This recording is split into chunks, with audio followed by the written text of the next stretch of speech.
들이 한국에서 예수 믿는 사람들이 3%라고 합니다. 10대들은 1%, 2% 잡고 있어요. 이 10대들이 대학교에 들어가면 1년 만에 70%, 80%가 교회를 떠난다는 통계가 있습니다. 사랑하는 여러분, 오늘 이 메시지 36장의 메시지가 우리에게 주는 것이 무엇입니까? 아브라함의 가문에서도 하나님의 경륜을 떠나가는 사람들에게는 은혜가 단절되어진다.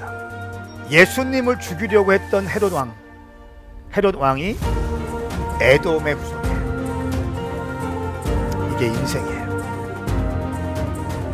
하나님을 경외하세요. 그리고 창세기 37장 말씀, 다음 주에 있는 말씀은 야곱은 아버지의 집에 머물면서 야곱의 족보가 등장하게 되고, 야곱의 족보에서 요셉을 하이라이트 하면서 어떻게 주님께서 그 어려운 가운데, 요셉이 어려운 가운데, 그 외로운 가운데, 억울한 가운데 하나님을 떠나지 않고 하나님을 향했더니 주님께서 요셉에게 주신 은혜가 어떤지 창세기 이걸 설명하고 있는 거예요. 사랑하는 젊은이들이요, 사랑하는 형제 자매들이요, 여러분의 인생에 여호와를 경외하십시오. 성경이 가장 높은 곳에 있어야 됩니다. 여러분 인생의 가장 높은 곳, 성경이 있어야 돼요. 말씀을 사모하십시오. 일용할 양식을 하십시오. 기도하십시오. 새벽을 깨우십시오. 당신을 건지신 예수 그리스도, 그 예수의 복음을 증거하십시오. 우리 시간 두 손을 번쩍 들고 기도하십시오. 주님, 내가 그렇게 살게 하여 주십시오. 내가 에서의 길을 걷지 않고 야곱의 길을 걷게 하여 주시옵소서. 주의 이름 삼창 부리며 기도합니다. 주여!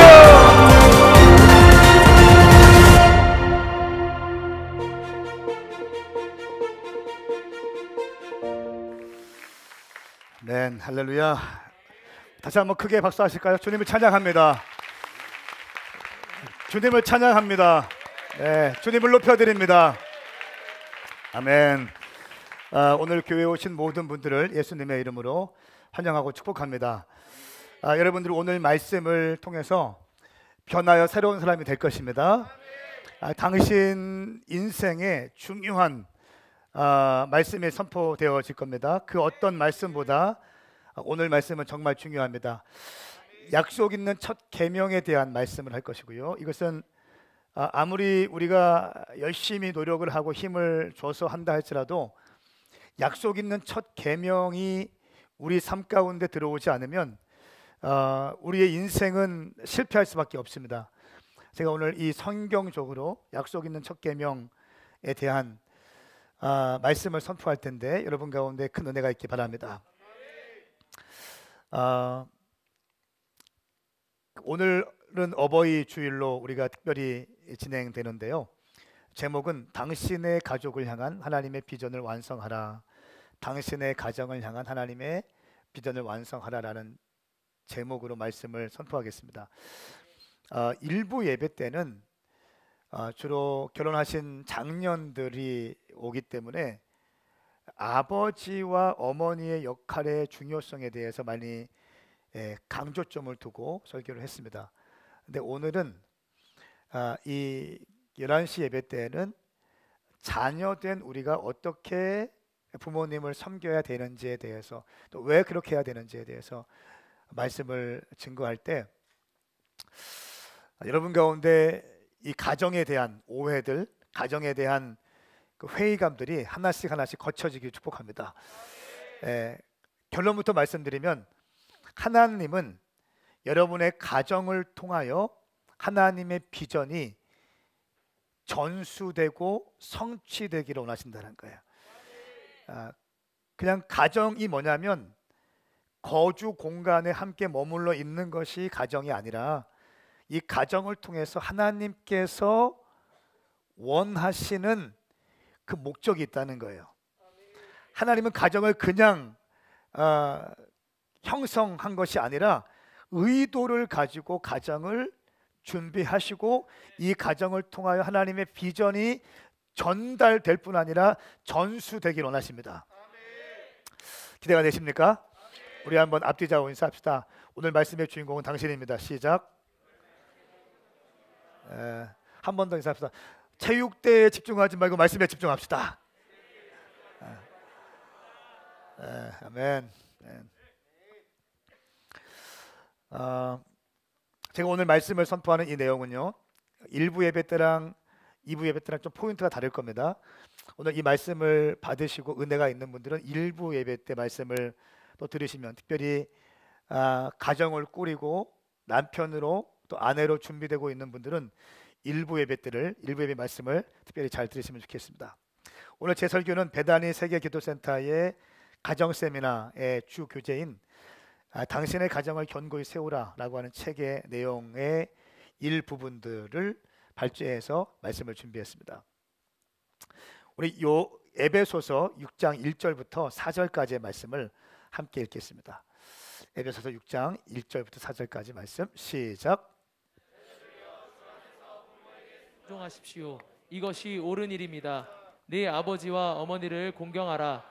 이것은 약속 있는 첫 계명으로 그러면 내가 잘되고 땅에서 장수하리라고 약속돼 있습니다. 아버지들이여 여러분의 자녀들을 노엽게 하지 말고 주의 교훈과 훈계로 양육하십시오. 아멘. 아멘. 여기에 보면 자녀와 부모의 역할에 대해서 기록하고 있습니다. 먼저는 자녀들에게 성경은 말씀하고 있습니다. 주 안에서 부모에게 순종하십시오. 이것이 옳은 일입니다. 그러니까 부모에게 순종하는 것이 옳은 일이다라고 말씀을 하고 있습니다. 근데 우리가 순종을 해야 되는데 순종하기 힘들 때는 언제입니까? 부모님이 부모님답지 않은 모습이 느껴질 때, 그렇죠. 그럴 때 우리는 순종하고 싶은 마음이 없어져요. 그러니까 아버지와 어머니가 아버지와 어머니의 역할 위치에서 딱 서서 자녀들을 블레싱하고 어둠의 영들로부터 보호를 해주고 또 무슨 문제가 있을 때마다 기도해주고 말씀으로 멘토링 해주고 이렇게 하면 참 좋겠는데, 이게 아니라 맨날 술 먹고 들어오고 또 아버지가 아빠와 어머니가 맨날 싸우고 중내사내하고 집어 던지고 막 이런 게 있으면 자녀된 우리의 입장에서는 순종하고 싶은 마음이 안 생긴다는 거예요. 당신이나 잘하지 이런 마음이 든다는 거예요. 자, 그런데 성경은 이렇게 말씀하고 있어요. 자녀들을 이어 주 안에서 부모에게 순종하십시오 라고 말씀하고 있어요. 그러니까 주 안에서, 또 부모님 말씀에 순종해야 된다고 해서 예배를 드리러 가지 못하게 하는데 순종한다고 예배 안 드리고, 이거 잘못된 겁니다. 주 안에서 순종하는 거예요. 아멘.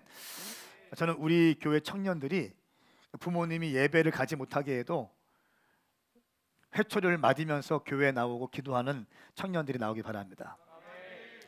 그것이 우리 한국 교회에서 무수히 많이 핍박을 받으면서도 그렇게 믿음의 선배들이 예배 수련회 갔다가 엄청 맞는데도 수련회 가고 뭐 이렇게 하면서 믿음이 유지됐습니다.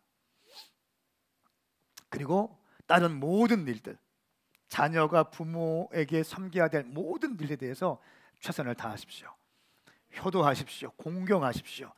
그런데 믿음에 대해서는 여러분 흔들리지 않기를 축복합니다. 주 안에서 부모에게 순종하라. 내 아버지와 어머니를 공경하라. 이것은 약속 있는 첫 계명이다. 약속 있는 첫 계명이다. 이게 어떤 의미냐면요, 이 첫 계명을 잘 지켜야 그 다음이 열립니다. 약속 있는 첫 계명이라는 무슨 말이냐면 이 문이 첫 번째 문이라는 거예요. 이 문이 열려야 인생의 축복의 문이 열린다는 거예요. 그러니까 단추를, 이게 첫 단추잖아요. 이거를 잘 해야, 첫 단추를 잘 해야 그 다음도 잘 닫힐 수 있습니다. 근데 첫 단추를 잘못했어. 이걸 이렇게 했어. 그러면 아무리 단추를 그 다음 잘하려고 해도 이게 우스꽝스럽게 되는 거예요. 약속 있는 첫 계명이라는 것은 무엇이냐면 자녀된 자들이 부모님께 효도하고 공경의 삶을 사는 것이 여러분의 인생에 축복을 받는 가장 첫 번째 순위의 원칙이라는 것입니다. 그러니까 축복을 받는 영적인 원칙이 있어요. 이거 원칙을 말하고 있는 거예요. 이건 원칙이에요. 원칙. 축복을 받아낼 수 있는 원칙은 부모를 공경하는 것입니다. 여러분 가운데 이 약속 있는 첫 계명이 오늘 10년 가운데 심겨지기를 축복합니다. 그러면 내가 잘 되고 땅에서 장수하리라. 땅에서 잘 되고 장수하리라. 축복을 받는다는 거예요.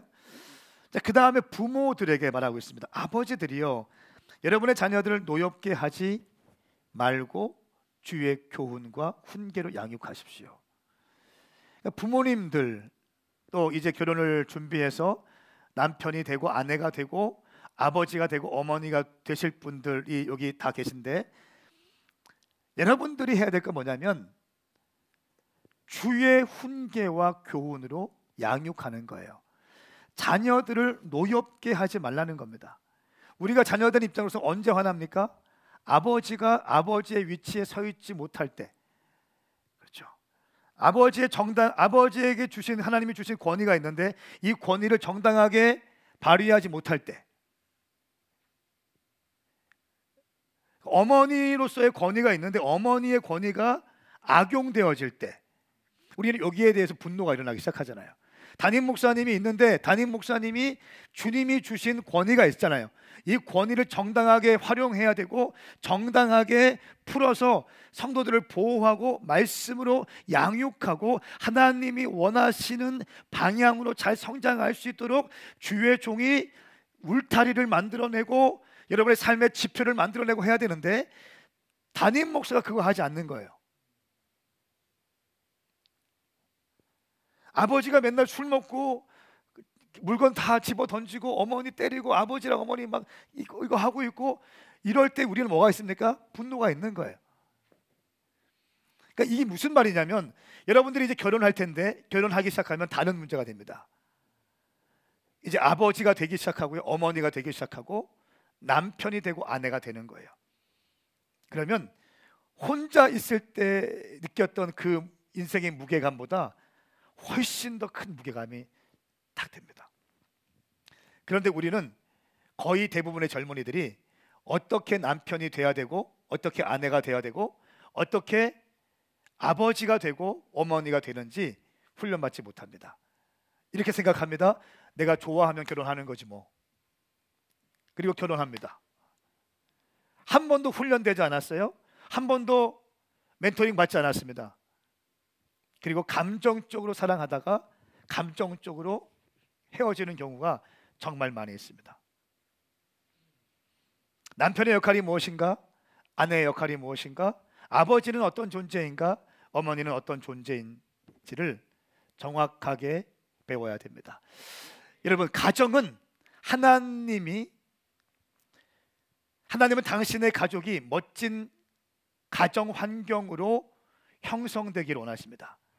여러분의 가정이 멋진 환경이 되기를 원하십니다. 하나님께서 에덴 동산을 만드셨을 때 이 가족은요, 아담과 이브가 부부가 되었는데 이 부부는 정말 멋진 부부가 되기를 원하셨습니다.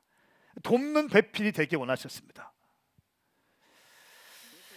그리고 가족은 하나가 되어야 하고 하나님의 이미지를 반영할 수 있어야 되는 거예요.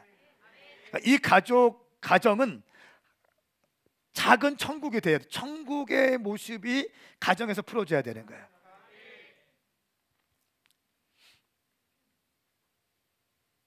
하나님의 원래 계획은 다른 사람들과 교분이 없고 외롭고 혼자뿐인 삶을 위한 것이 아니라 가족 안에서 안정감을 누리고 가족 안에서 사랑을 경험하며 보호를 경험하기를 원하십니다.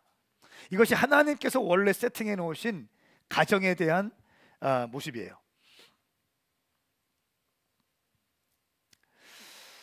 창세기 1장 27절 28절 말씀, 이 말씀 굉장히 중요한 말씀인데, 여러분 개인을 향한 하나님의 말씀뿐 아니라 엄밀히 따지면 가정을 향한 비전 선포예요. 자, 말씀을 같이 읽겠습니다. 창세기 1장 27, 28절 시작. 하나님께서 사람을 그분의 형상대로 창조하시니 곧 하나님의 형상대로 사람을 창조하시되 하나님께서 그들을 남자와 여자로 창조하셨습니다. 하나님께서 그들에게 복을 주시며 그들에게 말씀하시기를 자식을 많이 낳고 번성해 땅에 가득하고 땅을 정복하라. 바다의 물고기와 공중의 새와 땅 위에 기는 모든 생물을 다스리라 하셨습니다. 아멘. 자, 하나님께서 하나님의 형상으로 사람을 창조하셨죠. 남자와 여자를 창조하셨죠. 그리고 그들에게 말씀하십니다. 그들에게 복을 주시며 그들에게 말씀하시기를 자식을 많이 낳아 번성의 땅에 가득하고 땅을 정복하라. 그들에게, 남자와 여자 그리고 부부가 된 그들에게 축복하시고 번성, 생육, 충만해라라고 말씀하시는 겁니다. 그러니까 가정은 생육하고 번성하고 땅에 충만하기를 원하시는 하나님의 비전이 담겨 있습니다. 그냥 내가 좋아해서 결혼한다고 사는 게 아니에요. 이게 결혼이 아니라고요. 성경적인 결혼은 하나님의 비전을 담는 것입니다. 이 가정을 향한 하나님의 비전을 담아내는 것입니다. 생육하고 번성하고 땅에 충만하고 땅을 정복하고 땅을 다스리라고 말씀하시는 하나님의 이 비전이 가정 가운데 꿈틀거리고 있어야 되는 겁니다. 이것이 하나님께서 원하시는 가정을 향한 전략이고 비전이에요. 그런데 사탄은 당신의 가정을 무너뜨리고자 합니다. 무너뜨릴 때 가장 먼저 관계에 대해서 손을 대는데요, 특별히 먼저는 부부 관계에 대해서 손을 댑니다. 그렇게 좋아 보였던 이 남자친구, 여자친구가 어느 순간 되면 원수가 되거든요. 감정적인 것만으로 결혼하면 실패할 확률이 너무 큽니다. 결혼에는 의지가 담겨져 있어야 돼요. 이게 뭡니까? 내가 검은 머리가 팥뿌리가 될 때까지 사랑하겠습니다. 이게 뭡니까? 의지라는 거예요. 제가 지금도 기억납니다. 어떤 우리 교회 사역자, 이름은 제가 할 수 없습니다. 사역자, 다 제가 주례했기 때문에 처음에 저한테 왔어요. 누구를 제가 만나고 싶습니다. 그래. 한 달 기도해봐. 또 왔어요. 목사님 변함이 없습니다. 그래. 내가 얘기할게. 야, 얘가 너 좋아한단다. 너 기도해봐라. 이 말이 떨어지는 순간 그냥 입이 귀에 걸리더라고요. 정말요? 여자인데 정말요? 하더니 이미 마음이 막 가더라고. 한 달 기도해. 그리고 왔어요. 변함이 없다는 거, 자기도 좋다는 거야. 그래서 잘 사귀어봐. 축복해줬어요. 근데 어느 순간, 근데 이거 기도하고 지금 만나는 거잖아요. 그 자매가 저한테 왔어요. 목사님 답답해요. 왜? 그냥 답답해요.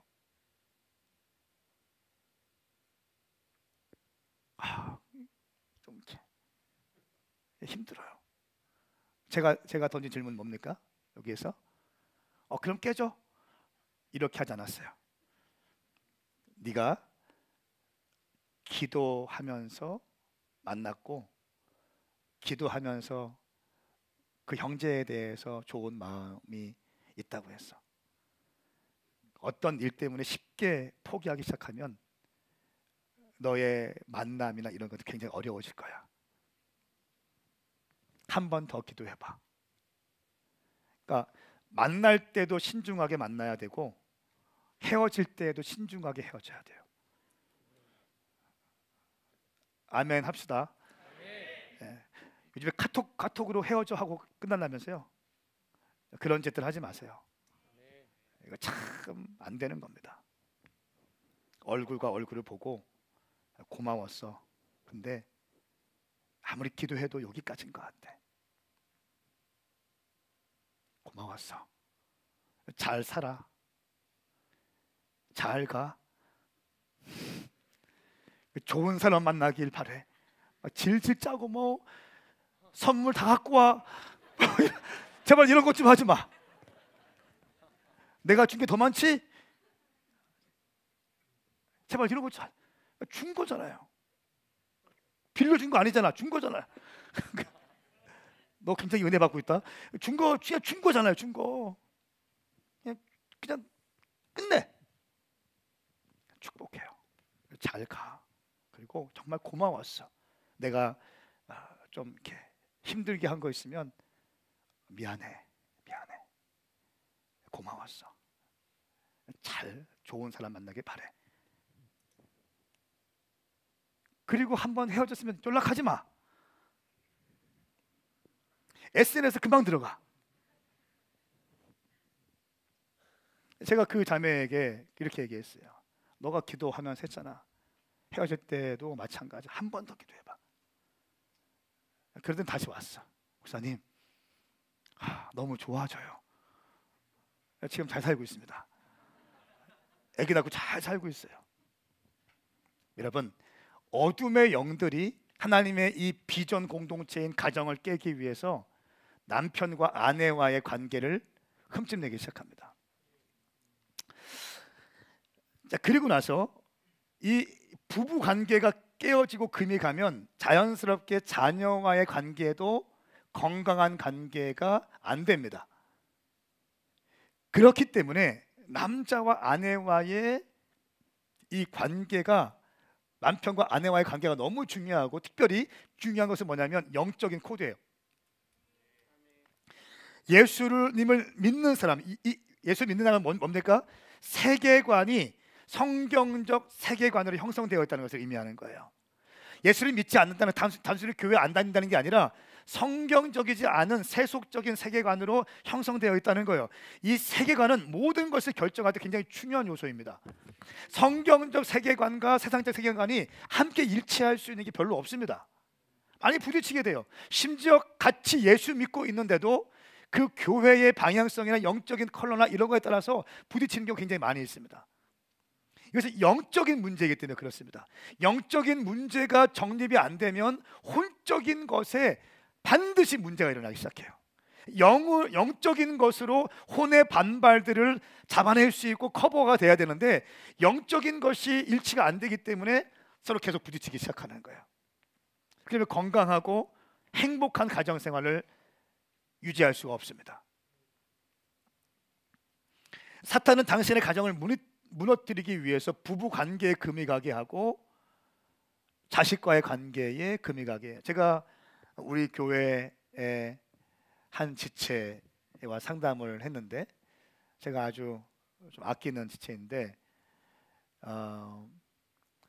오래전부터 부모님이 각방을 쓴다는 거예요. 각방. 아버지가 일하고 오시면 그냥 식탁에서 식사를 하시는데 어머니 딱 문이 열리면 어머니 방에 들어가. 한 아파트에 사는데 대화가 단절되는 거예요. 아버지가 밥 먹고 씻고 있으면 어머니가 그때 와서 또 뭐 하고, 동선을, 그 작은 아파트에 사는데도 동선을 비껴가면서 사는 거죠. 중요한 꼭 해야 될 말이 있으면 카톡으로 하고. 그 지체는 내가 건강한 결혼 생활을 할 수 있을까에 대한 두려움이 있습니다. 그러니까 무슨 말이냐면, 아버지와 어머니의 관계가 이 어긋나기 시작하면 자녀들에게 그대로 영향이 흘러온다는 거예요. 여러분이 결혼을 아직 대부분 뭐 안 한 사람이기 때문에 남자를 만날 때, 아내를 만날 때 어떤 기준을 가지고 만날 것인가는 굉장히 중요하고요. 그리고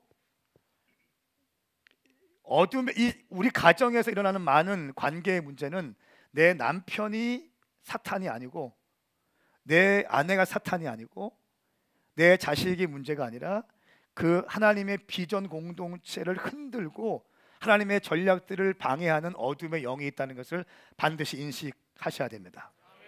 할렐루야. 그런 눈이 있어야 됩니다. 그런데 이 관계에서 가장 큰 문제가 뭐냐면요, 저는 디모데후서 3장 1절 2절 말씀을 통해서 단서를 잡았습니다. 함께 말씀을 좀 보십시다. 시작. 그대는 이것을 알아라. 말세에 어려운 때가 올 것이다. 사람들은 자기를 사랑하고 돈을 사랑하고 잘난 척하고 교만하고 하나님을 모독하고 부모에게 순종하지 않고 감사할 줄 모르고 거룩하지 않고. 아멘. 아멘. 말세에 어려운 때가 올 것이다. 말세에 대한 이야기입니다. 마지막 때에 대한 이야기입니다. 사람들은 자기를 사랑하고 자기를 중심으로 움직이, 내 기분, 내 감정, 이것이 굉장히 중요하다는 겁니다. 자기를 사랑하고 돈을 사랑하고, 돈 때문에 뭐든지 다 하잖아요. 돈 때문에 남편도 죽이고 뭐 이런 것도 많이 있더라고요. 돈을 사랑하고 잘난 척하고, 잘난 척하는 이유가 뭡니까? 인정받고 싶은 거예요. 잘난 척하고 교만하고 하나님을 모독하고 부모에게 순종하지 않고 감사할 줄 모르고 거룩하지 않고, 그러니까 부모님께 순종하지 않고 감사할 줄 모르고, 감사할 줄 모른다. 매사에 불평으로 쫙 되어 있어요. 매사에 불평인 사람이 있어요. 감사가 없어. 늘 불평이 있고 원망이 있어요. 누구 때문에. 감사하지 않고 책임을 전가하는 것은 관계를 깨자는 얘기입니다.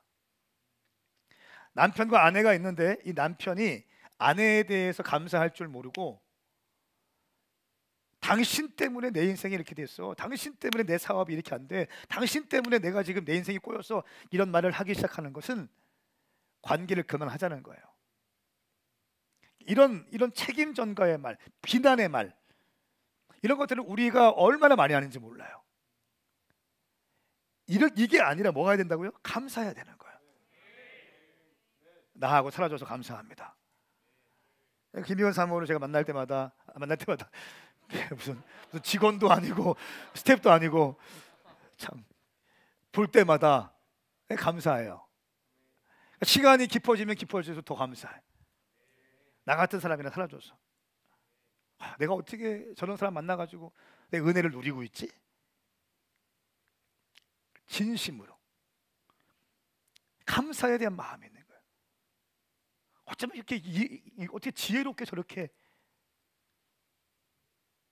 가정을 내조를 하고 하지? 감사한 거예요.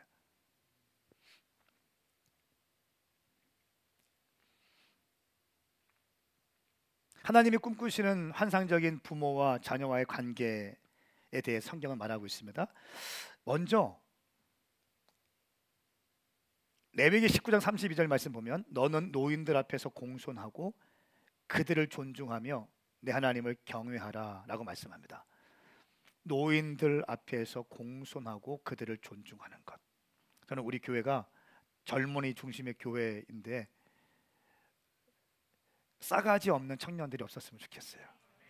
그러니까 버리장머리 없는 사람들 있잖아요. 그런 사람들 단 한 명도 안 나왔으면 좋겠어. 교회에서 아무리 뜨겁게 기도하고 아무리 말씀을 줄줄줄줄 암송하고 있고 당신이 아무리 좋은 직장 다녀도 버릇없고 싸가지 없는 청년들 있잖아요. 그런 사람들 되지 않았으면 좋겠어요. 부모님께 효도하고 부모님의 마음을 헤아려 드리고 존중하고 공경할 수 있는. 자, 이 건강한 하나님의 비전 공동체인 가정을 꾸리기 위해서 성경은요, 먼저 부모에 대해서 얘기합니다. 부모는 자기의 집을 하나님의 말씀으로 잘 다스려야 된다고 말씀하고 있습니다. 디모데전서 3장 4절과 5절 말씀 함께 갑니다. 시작. 자기 집안을 잘 다스리며 자녀들을 모든 단정함 가운데 복종하게 하는 사람이어야 한다. 사람이 자기 집안을 다스릴 줄 알지 못하면 어떻게 하나님의 교회를 돌볼 수 있겠는가? 아멘. 아멘. 자기 집안을 잘 다스리고 자녀들을 모든 단정함 가운데 복종하게 하는 사람. 자녀 스스로 복종하지 못한다는 거예요. 그래서 부모님은 하나님의 말씀대로 자녀들이 복종할 수 있도록 멘토링하고 도와줘야 한다는 거예요. 이게 부모의 역할이라는 거야. 하나님의 말씀 앞에 뿔을 깎고 고개를 숙이고 들어갈 수 있도록 부모들이 이 자녀를 그렇게 양육해야 된다는 겁니다. 왜냐하면 우리는 불순종하고 싶은 마음이 있거든요. 거역하고 싶은 마음들이 가끔 있거든요. 그럴 때에 부모들이 자녀들에게 하나님의 말씀 앞에 복종할 수 있도록 가르쳐 주는 거예요. 왜 말씀을 따라가야 되는지, 왜 순종해야 되는지, 왜 예배해야 되는지, 왜 기도해야 되는지, 왜 여호와를 경외해야 되는지를 부모들이 가르쳐내야 되는 것입니다. 이럴 때 가정 가운데 하나님의 은혜가 부어지는 거예요. 아버지들이여, 여러분의 자녀들을 노렵게 하지 말고 주의 교훈과 훈계로 양육하십시오. 부모된 자들이 먼저 여러분을, 자녀들을 말씀으로 양육하는 겁니다. 자, 두 번째는 자녀들이 부모에게 순종하는 것은 선택사항이 아니라, 옵션이 아니라 필수라는 거예요. 왜요? 명령이기 때문에 그렇습니다. 출애굽기 20장 12절 말씀 시작. 내 부모를 공경하여라. 그러면 내 하나님 여호와가 내게 준 땅에서 내가 오래 살 것이다. 아멘. 공경해라. 에베소서 6장 1절 자녀들이여 주 안에서 부모에게 순종하십시오. 이것이 옳은 일입니다. 잠언 23장 22절 말씀 너를 낳은 내 아버지의 말을 잘 듣고 내 어머니가 늙더라도 무시하지 말라. 어머니가 늙어가고 아버지가 늙어가고 시대에 뒤떨어지는 것 같다 할지라도 무시하지 말라. 부모를 무시하지 말라. 존중하라는 것입니다. 핸드폰 같은 거 못한다고 무시하지 마세요. 제가 그 핸드폰, 스마트폰으로 계좌이체를 못하거든요. 근데 우리 스태프들이 저를 딱 순간 무시하더라고. 하는데 기분을 확 나빠. 무시하지 마. 무시해.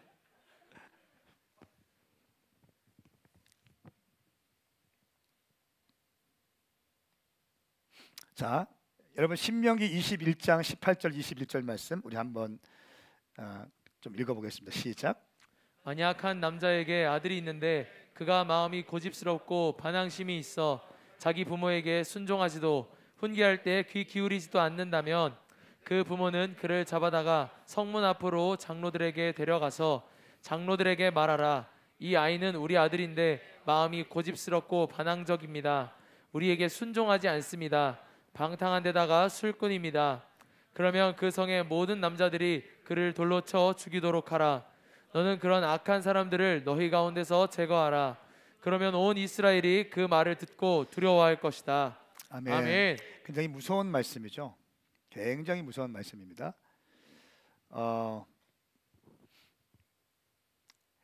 부모에게 순종하지 않고 반항적이고 고집스러운 데다가 방탕하고 술꾼인 이 아들이 있으면 장로들에게 얘기하면 돌로 쳐 죽인다는 거예요. 그러니까 왜 그런가 보니까 그러면 온 이스라엘이 그 말을 듣고 두려워할 것이다. 이런 불순종과 이 거역의 영이 이스라엘 땅 가운데 흘러가는 것을 주님은 원치 않으십니다. 하나님은요, 여러분들이 불순종의 아들들이 되는 것이 아니라 순종의 자녀가 되기 원하십니다. 아멘 하십시다. 그러니까 성경은 그거예요. 여러분 예수 믿는 게 뭔지 아세요? 하나님 말씀 앞에 순종하는 게 예수 믿는 거예요.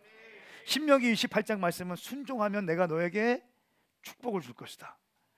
불순종하면, 거역하면 저주가 있을 것이다. 순종과 불순종, 축복과 저주가 네 앞에 있는데 네가 결정해라. 이게 신명기 말씀이에요. 그리고 이 말씀대로 성경은 흘러가고 있어요. 사랑하는 여러분, 이 시대에 자기를 사랑하고 돈을 사랑하고 거역하고 불순종하는 이 세대에 있지만 우리 오메가 교회 모든 젊은이들 가운데 순종의 영이 들어가길 축복합니다. 순종하시길 바랍니다. 이것이 가장 아름다운 일인 것입니다. 하나님의 일을 할 때 순종의 사람이 되십시오. 하나님의 사역을 섬길 때 순종의 사람이 되십시오. 세 번째 중요한 것은 자녀들의 축복은요, 아버지로부터 시작된다는 거예요. 축복은 권위자로부터 흘러오는 거예요. 아버지로부터 흘러오는 것입니다. 그렇기 때문에 어둠의 영들이 아버지와 자녀들과의 관계를 틀어버립니다. 오해하게 만들어요. 그거를 알고 있는 하나님께서는 말라기 4장 6절부터 10절까지의 말씀에 아비의 마음이 자녀에게로, 자녀의 마음이 아비에게로 돌이키지 않으면 내가 두렵건대 화를 내리겠다고 했어요. 아비 세대와 자녀 세대와의 이 단절, 하나님은 아버지의 축복이 자녀의 가운데 흘러오게 원하신다는 겁니다. 이렇게 될 때 우리는 그 권위자로부터 축복을 받을 때 하나님의 비전을 이어갈 수 있는 세대가 될 수 있습니다. 아브라함과 이삭과 야곱, 이 축복이 흘러갑니다. 에서가 세속적인 삶을 결정하니까 어떻게 됩니까? 에서에게 흘러가야 되는 축복이 야곱에게 흘러갑니다. 제 말씀을 보면서 노아의 세 아들이 기억났어요? 아버지가 실수할 수 있습니다. 아버지가 범죄할 수 있어요. 아버지도 완벽하지 않거든요. 노아가 누굽니까? 당대의 의인 아닙니까? 완전한 자라고 말씀하고 있어요. 하나님께서 그 노아에게 주신 노아의 방주의 비전, 이 비전을 이루기 위해서 거의 100년 넘는 시간을 노아의 방주를 만드는데 자기의 삶을 던져버려요. 비가 와도 눈이 와도 사람들이 다 조롱할 때에도 이 노아의 방주를 만드는 하나님께서 주신 사명 감당하는 것에 자기의 삶을 다 드린다고요. 그 노아의 방주가 나왔어요. 그런데 홍수가 끝나고 포도 농사를 짓고 포도 열매를 따서 포도즙을 만들었어요. 포도즙을 먹었습니다. 취했어요. 벌거벗은 몸을 가지고 누워 있었어요. 근데 그 모습을 본 함이 아버지의 벌거벗은 수치스러운 모습을 보고 어떻게 합니까? 자기 형제들에게 이거를 폭로하기 시작해요. 그러니까 가십거리로 던져버립니다. 폭로합니다. 비아냥거립니다. 그때 셈과 야벳은 어떻게 합니까? 그 소리를 듣고 아버지의 벌거벗은, 아버지의 수치된 모습을 보지 않기 위해서 어떻게 해요? 뒷걸음질 칩니다. 뒷걸음질 치고 겉옷을 벗어서 아버지의 하체를 가립니다. 그리고 나옵니다. 그 사건이 있은 다음에 성경은 이렇게 얘기해요. 함은 아버지의 그 수치의 모습을 폭로하고 아버지를 비아냥했기 때문에 함은 형제들의 종으로 들어갑니다. 그러니까 인생 자체가 저주로 바뀝니다.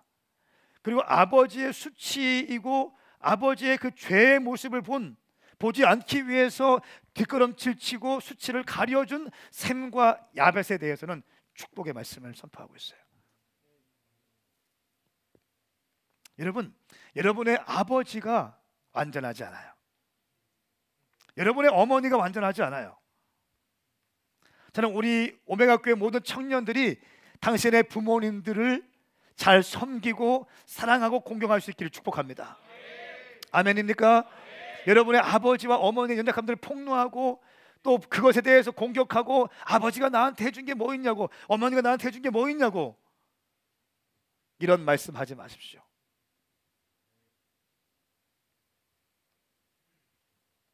첫 단추를 잘 깨시길 축복합니다. 사탄은 하나님의 비전 공동체인 이 가족을 하나님의 계획으로부터 오염시킵니다.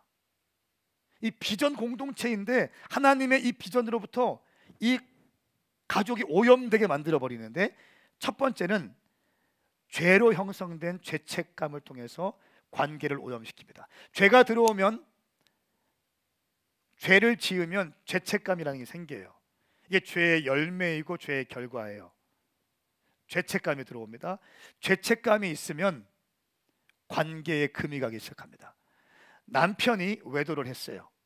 그러면 아내를 볼 때 이 아내의 죄책감이 생겨요. 그러면 관계는 깨어지기 시작합니다. 죄와 싸워서 우리가 이겨야 되는 거예요. 그러니까 죄와 피 흘리기까지 싸워야 되는 겁니다. 그러니까 이것이 죄인지 아니면 이것이 죄인지 정욕인지 분간이 안 갈 때가 있다는 거예요. 세상 사람들은 아내가 있어도 다른 여자와 같이 만나고 막 그렇게 하는 경우가 많이 있잖아요. 이건 죄예요.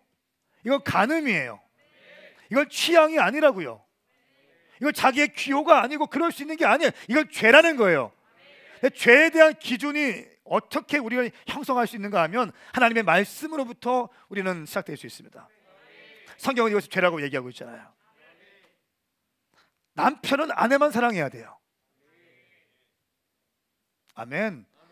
아내도 남편만 사랑해야 되는 거예요.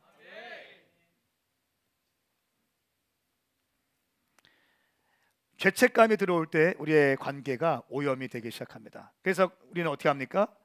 커다란 잎사귀로 이 수치스러움을 가리기 위해서 준비하죠. 창세기 3장 7절 말씀에 두 사람의 눈이 밝아져 자신들이 벌거벗었음을 알게 되었습니다. 그들은 자신들을 위해 무화과 나무 잎을 엮어서 옷을 만들었습니다. 그러니까 죄를 지면 눈이 밝아져서 부끄러움을 알게 되고 수치스러움을 알게 돼요. 두 번째는 우리의 죄로 시작된 두려움은 사랑의 관계를 깨워버립니다. 두려움이 들어오기 시작하는 거예요. 하나님께서 부르십니다. 창세기 3장 말씀에 서늘한 바람이 부는 그날 동산을 거니시는 여호와 하나님의 소리를 듣고 있던 아담과 그의 아내가 여호와의 낯을 피해 동산의 나무 사이로 숨었습니다. 여호와 하나님께서 아담을 부르시면 네가 어디 있느냐고 말씀하셨습니다. 아담이 대답했습니다. 제가 동산에서 하나님의 소리를 듣고 벌거벗은 것이 두려워 숨었습니다. 선악과를 따먹지 말라고 했는데 따먹었거든요. 따먹는 순간 죄가 되고 죄의 열매가 죄책감으로 생기게 되고 이 죄책감은 두려움이 되고 두려움은 하나님과의 관계를 오염시키고 하나님의 관계를 멀어지게 만드는 거예요. 벌거벗은 것이 두려워 숨었나이다 이렇게 말합니다. 그러면서 하는 말이 뭡니까? 두려움이 딱 임하면 자기 방어를 하기 위해서 책임을 전가한다는 거예요. 자, 창세기 3장 12절 말씀. 아담이 말했습니다. 하나님께서 함께하라고 내게 주신 그 여자가 그 나무 열매를 저에게 주어서 제가 먹었습니다. 자기가 먹은 이 선악과가 그 여자가 내게 주었기 때문에 내가 먹었습니다. 그 여자가 나한테 안 주었으면 내가 먹지 않았을 건데 그 여자가 나에게 주었기 때문에 먹었습니다 라고 이 여인에게, 자기 아내에게 책임을 전가합니다. 책임 전가는 관계를 깨는데 독소와 같은 요소예요. 당신 때문에 이런 말 하지 마십시오. 너 때문에, 아니요, 나 때문에 그런 거예요.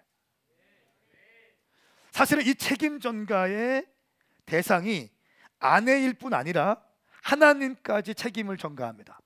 말씀을 잘 보세요. 12절 말씀에 아담이 말했습니다. 하나님께서 함께하라고 저에게 주신 그 여자, 하나님께서 함께하라고 저에게 주신 그 여자가 나무 열매를 저에게 주었기 때문에 내가 먹었습니다. 사실은 하나님에 대해서 책임을 전가하고 있는 것입니다. 불경스러운 거예요.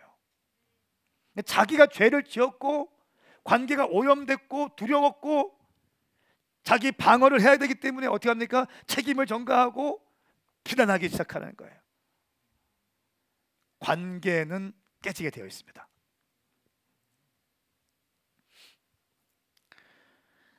이처럼 가족들 안에서 방어 심리가 뿌리를 내리게 되면 가정 안에 전쟁이 시작되죠. 사랑과 우정 공동체, 비전 공동체, 천국을 경험할 수 있는 가정이 되어야 되는데 하나님의 전략은 그것이었는데 이 가정이 사랑과 비전과 전략이 아니라 전쟁터가 되기 시작하는 거예요.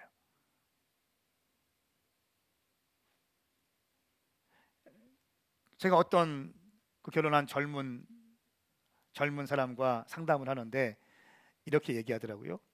집에 들어가면 가슴이 막 쪼여온대. 그래서 지하 주차장에 차를 파킹하고 차에서 한 30분 정도 좀 있다 간대요. 자기 차는 자기만 있잖아요. 작은 공간이지만 이 공간에서 자기 마음을 진정하고 준비하고 들어간대요. 가정이 전쟁터인 거예요. 사랑해서 결혼했는데 원수가 돼버린 거예요. 저주의 대상이 된 겁니다. 그 모습을 보고 어둠의 영들은 박수를 치고 있는 거예요. 사랑하는 여러분, 우리 젊은이들이요, 여러분 이제 결혼 다 할 텐데요, 여러분 결혼 생활 가운데 하나님의 샬롬이 넘치길 축복합니다. 할렐루야. 하나님의 평강이 넘치길 바랍니다. 그러면 우리 가운데 어떤 믿음이 있어야 되는가? 당신의 가족을 향한 하나님의 비전을 완성해야 되는데, 그것은 첫 번째는 그리스도의 사랑은 이미 승리했고 사탄은 패배했다는 확신이에요. 예수 그리스도의 십자가의 보혈로 우리의 모든 흠과 우리의 모든 죄악과 모든 것들은 용서받았다는 확신인 거예요. 그 책임을 전가하지 않고 서로 사랑하기로 결정하는 거예요. 할렐루야. 도둑은 훔치고 죽이고 멸망시키려고 오지만 내가 온 것은 양들이 생명을 얻게 하되 더욱 풍성하게 얻게 하려는 것이다. 그리스도의 사랑은 이미 우리 가운데 있다는 거예요. 주님께서 우리 가정을 잘되게 하기 있다는 거예요. 주님께서 우리 가정의 주인 되신다는 거예요. 이것을 믿는 것입니다. 두 번째는 신적인 영적인 질서는 가정의 하나됨을 보호합니다. 가정의 하나됨은 영적인 질서가 있을 때 보호됩니다. 인간의 타락의 시작은요, 여인이 선악과를 따먹을 때부터 시작된 것이 아니라 이 하와의 문제가 아닌 거예요. 자기 아내를 뱀의 영향력으로부터 보호하지 못한 아담의 문제가 더 큰 거예요. 이해되세요? 아내가 선악과를 따먹었는데 네가 따먹어서 그렇게 된 것이야, 이게 아니라 아내의 남편인 내가 이 아내가 뱀의 영향력으로부터 있는 것을 방치한 남편의 문제가 크다는 거예요. 이해되십니까? 남편은 단순히 돈을 벌어와서 애들 생활하게 하고 거주지를 마련하고 이것이 남편의 역할의 전부가 아닌 거예요. 남편은 아내의 정서를 책임질 수 있어야 되는 거예요. 유혹에 빠질 수 있는 환경 가운데 있는 아내를 보호할 수 있어야 되는 거예요. 아버지는 자녀들이 어둠의 영향력들로부터 분리될 수 있도록 가이드라인을 쳐주는 게 아버지라는 거예요. 아멘. 크게 하십시다. 오늘 이 정확한 영적인 원리가 당신 가운데 있게 축복합니다. 이 방에 있는 이삭과 리브가 이 아버지들이 그렇게 정립되기 바랍니다. 아멘인가요? 돈 버느라고 수고했다고, 여러분 그것이 남편의 전부의 역할이 아니라니까. 자, 사모님들 마음이 좋죠? 굉장히. 아, 그렇지. 공감이 되죠?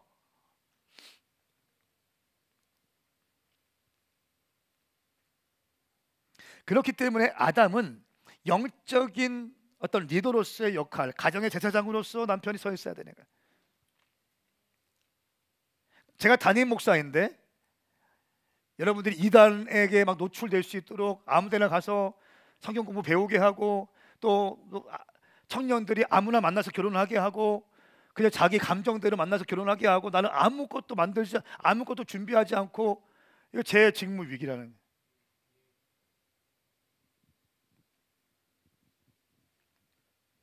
예, 퍽퍽하겠지만 가리키는 거예요. 아멘. 정확한 펜스를 쳐놓고 그 안에서 마음껏 뛰놀라는 거예요.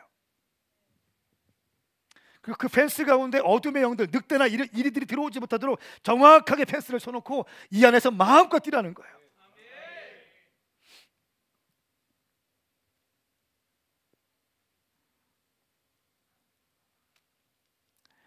세 번째, 온전한 용서는 어떠한 관계도 회복합니다.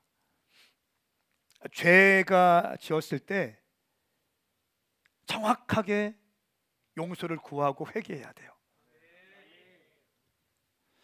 저는 이런 사람 알고 있어요. 한 남자가 외도했어요. 그런데 참 쉽지 않은 거죠. 남자가 외도했어. 근데 이 남자가 실수였어. 그리고 이 남자가 이 아내에게 진정으로 용서를 구했어. 그리고 이 아내도요, 쉽지 않았지만, 어려웠지만 용서를 했어. 그리고 함께 기도하면서 다시 가정을 세워나갔어요. 지금 너무 잘 살고 있는 가정을 제가 알고 있어요. 어떻게 그 봉합되지 않을 것 같은 그 가정의 문제가 이렇게 될 수 있나요? 이 아내에게는 뭐가 있었어요? 예수 그리스도의 사랑의 마음이 이미 있었어요.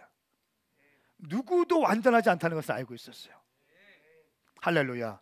그리고 이 진정한 회개하는 모습에 대해서 이 아내가 남편을 용납하기 시작했고, 가정은 말씀으로, 기도로 하나 되기 시작했어요. 너무너무 잘 살고 있는 가정을 알고 있습니다. 사랑하는 여러분, 예수 그리스도의 보혈의 피로 해결받지 못할 그 어떤 것이 없습니다. 우리 모두는요, 불완전한 존재입니다. 완전한 사람이 아무도 없다는 거예요. 여러분 아버지와 여러분의 어머니가 당신에게 상처 줄 수 있는 말을 할 수 있습니다. 아버지가 온전하게 서지 못했을 수도 있어요. 아버지가 아버지의 모습으로 서야 되는데 그렇게 하지 못하는 아버지도 계시다는 걸 제가 알고 있어요. 어머니가 어머니의 위치에 정확히 서 있어야 되는데 어머니답지 못한 삶을 사는 것, 또 그런 환경 가운데 있는 청년들을 알고 있다는 것, 그렇다 할지라도 예수 그리스도의 이름으로 여러분의 부모님을 축복하시길 축복합니다. 그럴 때 원수에게 이 가정을 내어주지 않고 하나님의 비전과 전략대로 이 가정이 보호될 수 있는 것입니다.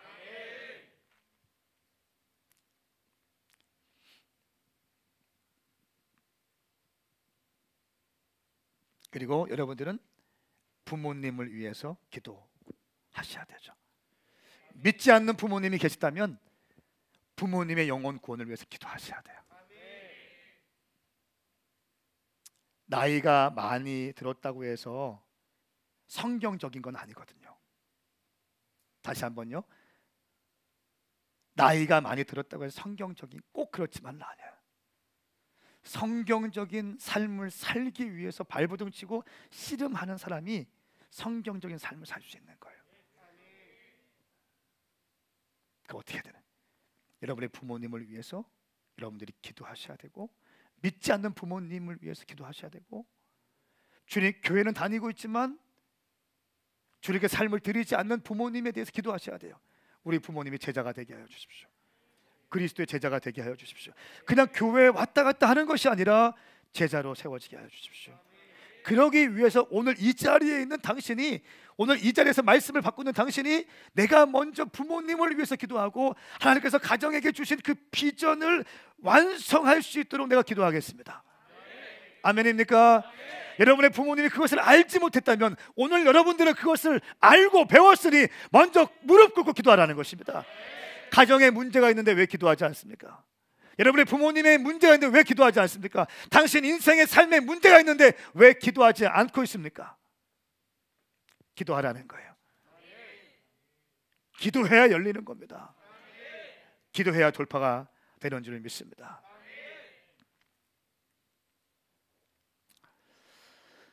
함께 좀 일어나시겠습니다.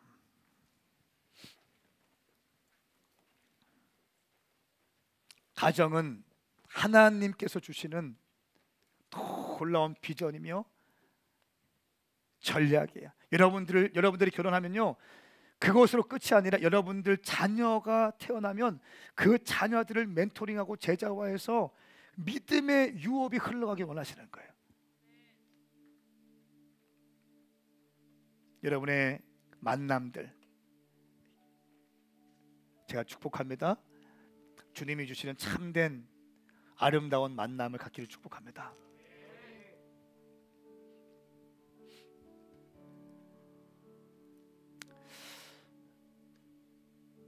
미국의 라이트하우스 월드와이드 솔루션이라는 그 회사의 대표가 김태현 회장이라는 분인데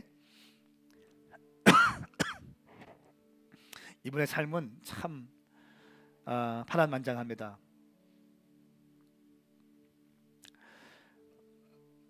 그 아버지가 이 김태현 회장이 태어났어요. 그런데 할아버지가 손자를 기대했는데 손녀가 태어난 거야. 그래서 끓이던 미역국을 바깥에다 다 던져버렸다는 거예요. 그냥 이 손녀가 남자 아이가 태어났어야 했는데 여자가 태어나니까 할아버지가 김태현 회장 어머니를 주기 위해서 끓였던 그 미역국을 던져버렸다는 거예요. 아들이 아닌 여자로 태어나서 냉대 가운데 살다가 아버지에게 자기가 맡고 있는 모습을 본 동생이 아버지의 멱살을 잡았대요. 그러니까 이 아버지가 자기를 막 때렸어. 근데 그 누나가 맞으니까 남동생이 아버지의 멱살을 잡고 막 흔드는 거예요. 근데 그 죄책감 때문에 그 일이 있은 다음에 이 아버지가 이 동생이 스스로 자살을 했습니다. 자기가 맡고 있는 것을 보고 그 동생이 아버지를 말리다가 멱살을 잡고 막 흔들었어요. 그것에 대한 죄책감이 너무 커서 스스로 목숨을 끊었다는 거예요.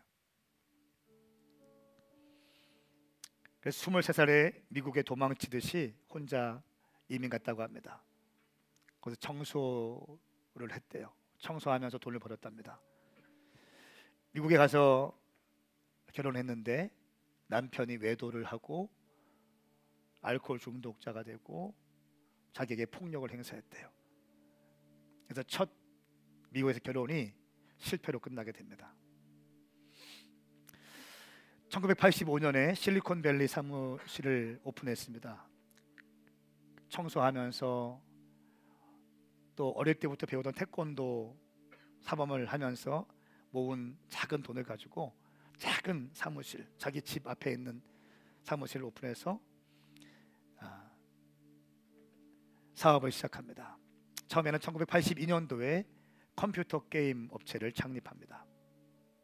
그리고 1985년도에는 실리콘밸리의 라이트하우스 월드와이드 솔루션이라는 회사를 설립하게 됩니다. 이 회사가 엄청나게 성장하게 되는 거예요. 그래서 한때 미국에서 가장 일하기 좋은 1위 기업이 되기 시작합니다.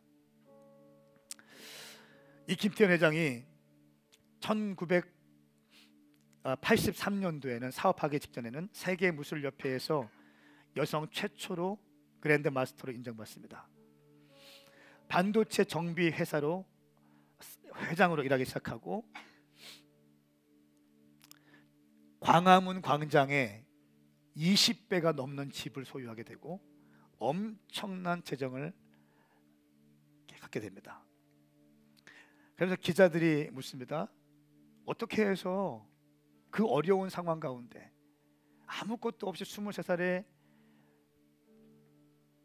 태어날 때부터 저주를 받고 태어났고 남동생은 자기를 보호하다가 아버지의 멱살을 잡고 흔든 것으로 죄책감이 있어서 스스로 자결을 하고 23살의 나이에 혼자 미국에 와서 결혼 생활에 실패를 하고 인생이 무너질 대로 무너졌는데 어떻게 이렇게 성공적인 삶을 살았습니까?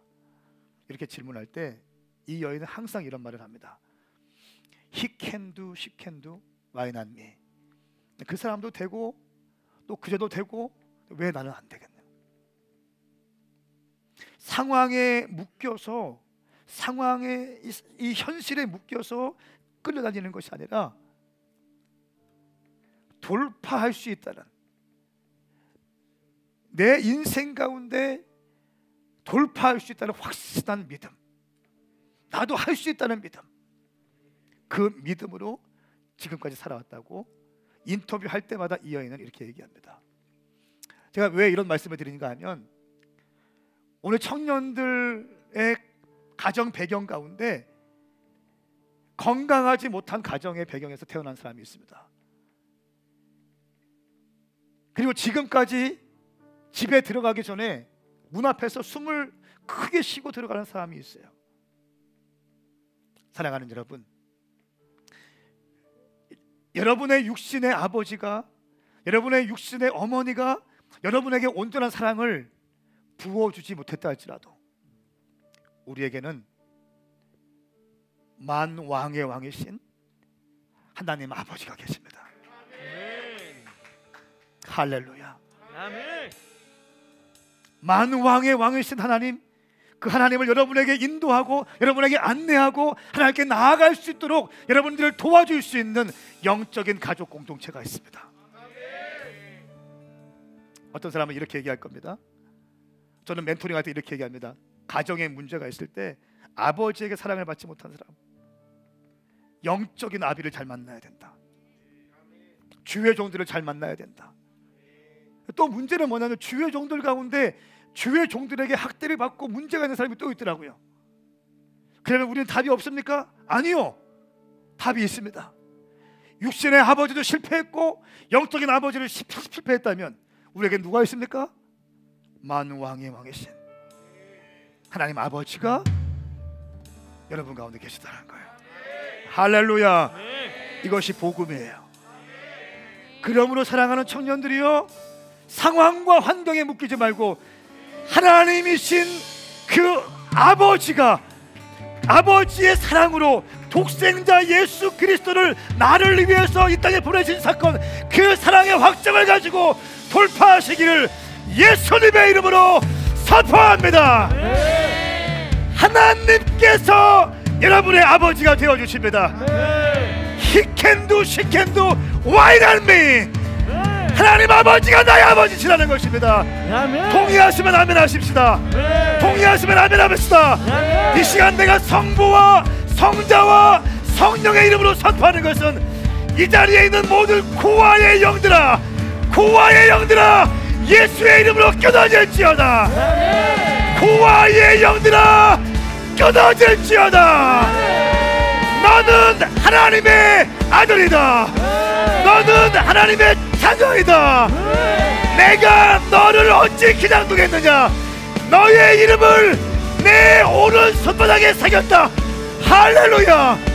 이 시간 두 손 번쩍 들고 우리의 하나님 아버지께, 예 주님 그렇습니다. 내 삶에 관계없이 하나님 아버지에 대한 사랑으로 내가 돌파할 것입니다. 주의 이름 삼창 부리며 기도하십시다. 주여 주여 주여. 아멘.